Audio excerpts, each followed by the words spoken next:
I want to address what we know so far about the developing situation at Brown University, where authorities have taken a person of interest into custody following reports of a mass shooting on campus. Let me begin by acknowledging the gravity of this moment.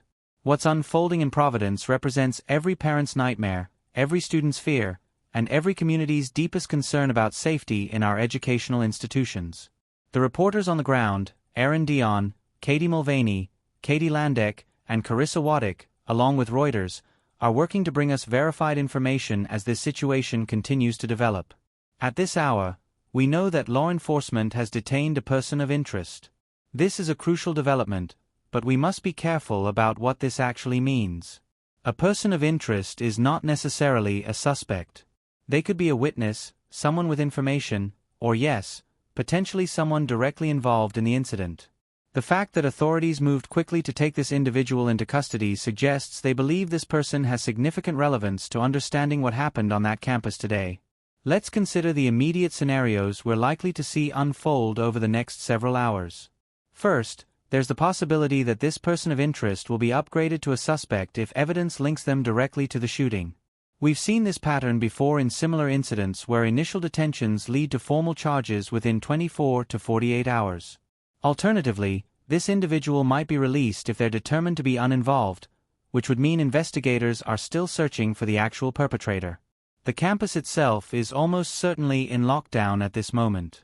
Students are sheltering in place, doors are barricaded, and the fear is palpable. I think about those young people, many of them far from home for the first time, hiding in dorm rooms or library corners, texting their parents that they're safe while sirens wail outside. The psychological impact of this experience will last far beyond today's events. From a law enforcement perspective, the next critical hours will involve several simultaneous operations. First, they'll be conducting a thorough sweep of the campus to ensure there are no additional threats. Even with someone in custody, protocol demands that every building be cleared, every potential hiding place checked. This is painstaking work that can take many hours, especially on a campus as large and historic as Brown's. Second, investigators will be interviewing the person in custody, assuming they're cooperating. They'll be building a timeline, trying to understand motive, determining whether this individual acted alone or had accomplices. In today's digital age, they'll also be examining phones, computers, social media histories, looking for any indication that this attack was planned or that warning signs were missed. Third, and perhaps most importantly from a public safety standpoint, they'll be working to identify and notify the families of any victims. This is the most painful part of any mass casualty event. The uncertainty that families are experiencing right now, frantically calling their students, refreshing news sites, that agony is something no parent should ever have to endure. Now let's think about the broader implications of what's happening. Brown University is an Ivy League institution, a place that represents academic excellence and privilege in American society. When violence penetrates such an institution, it sends shockwaves through the entire higher education system. Other universities will be reviewing their security protocols tonight. Administrators across the country will be asking themselves if they're prepared, if their emergency response plans are adequate. There will inevitably be a national conversation that reignites in the coming days. We'll hear calls for increased campus security, debates about gun control, discussions about mental health resources for students. These conversations are necessary, but they're also predictable. We've had them after Virginia Tech, after Umpqua Community College, after countless other campus shootings. The question we must ask ourselves is whether this time will be different, whether we'll move beyond conversation to meaningful action. Consider the various perspectives that will emerge. Gun rights advocates will argue that this isn't about firearms but about individual responsibility and mental health. They'll point out that laws don't stop criminals who are determined to cause harm. Gun control supporters will counter that easy access to weapons makes these tragedies more likely and more deadly. They'll cite statistics about gun violence in America compared to other developed nations. Mental health professionals will emphasize the need for better screening and support services on college campuses. They'll talk about the enormous pressure students face today, the anxiety and depression that's endemic among young people, the warning signs that often go unnoticed or unreported. University administrators will defend their security measures while also acknowledging that no campus can be made completely secure without fundamentally changing the open, accessible nature of academic life. Students themselves will have their own perspective. Many will feel betrayed, their sense of safety shattered. Others will become activists, channeling their trauma into advocacy for change. Some will simply try to process what they've witnessed and move forward with their lives, carrying this experience with them always. The legal proceedings that follow will be complex and lengthy, assuming charges are filed. We'll learn more about the alleged perpetrator, their background, their motivations. The media will scrutinize every detail of their life, looking for explanations. Sometimes we find them. Sometimes we don't. Sometimes the violence seems to have clear antecedents in bullying, mental illness, or radicalization. Other times, it appears to come from nowhere, leaving everyone who knew the person shocked and confused. For the Brown University community specifically, the road to recovery will be long. Classes will likely be suspended for a period. Counseling services will be overwhelmed with students seeking help. There will be vigils, memorials, moments of silence. The university will have to make decisions about how to commemorate this tragedy, how to honor any victims, how to help the community heal while also moving forward. The city of Providence itself will be changed by this event. Local businesses near campus will have been affected. First responders who handled the scene will carry their own trauma. The surrounding neighborhoods will feel less safe.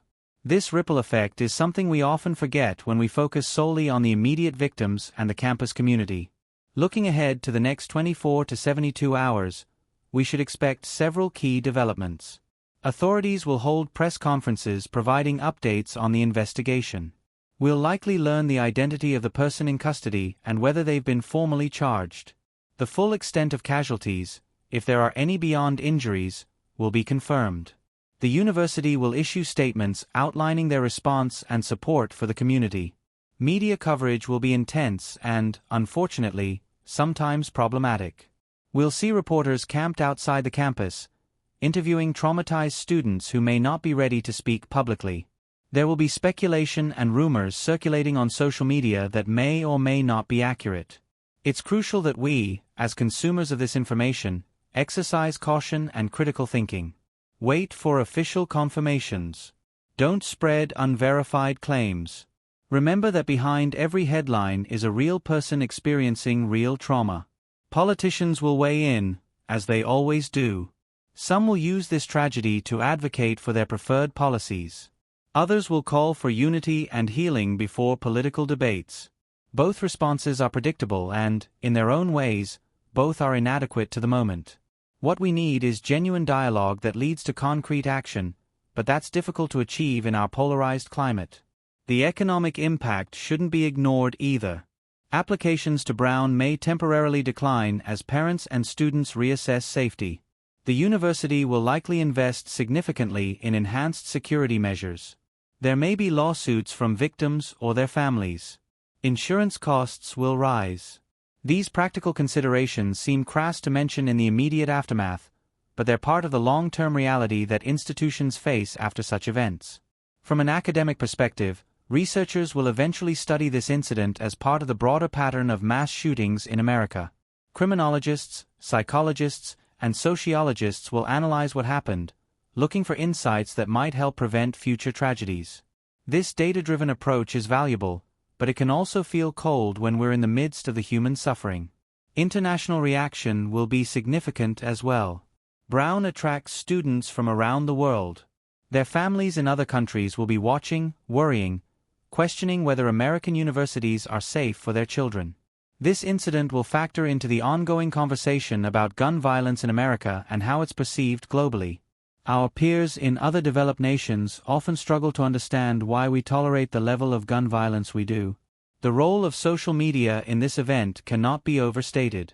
Students on campus have likely been posting updates, photos, videos throughout the ordeal. This real-time documentation is both helpful for understanding what happened and potentially traumatizing for those who view it. The person responsible may have left a digital trail that investigators are now following. Misinformation will spread rapidly online, faster than corrections can be issued. Consider also the impact on Brown's faculty and staff. Professors who were teaching classes when this occurred, administrators who had to activate emergency protocols, security personnel who responded to the threat, all of these individuals are affected. The staff who work in dining halls, maintenance, student services, they're part of this community too, and their trauma deserves recognition. Looking at potential outcomes, the best-case scenario at this point is that casualties are minimal, that the person in custody is indeed responsible and acted alone, and that the investigation proceeds smoothly toward justice. The worst-case scenario involves multiple fatalities, ongoing threats, and a prolonged investigation that leaves more questions than answers. Most likely, we're somewhere in between, dealing with injuries, trauma, and a complex situation that will take time to fully understand. The coming weeks will test Brown University's resilience as an institution and as a community. How they respond will set the tone for healing. Strong, compassionate leadership will be essential.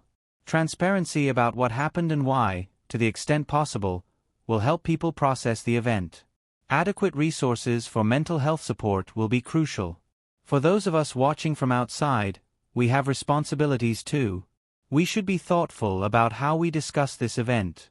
We should resist the urge to politicize tragedy before we even know the full facts. We should think about the victims and their families, about the students who will carry this fear with them.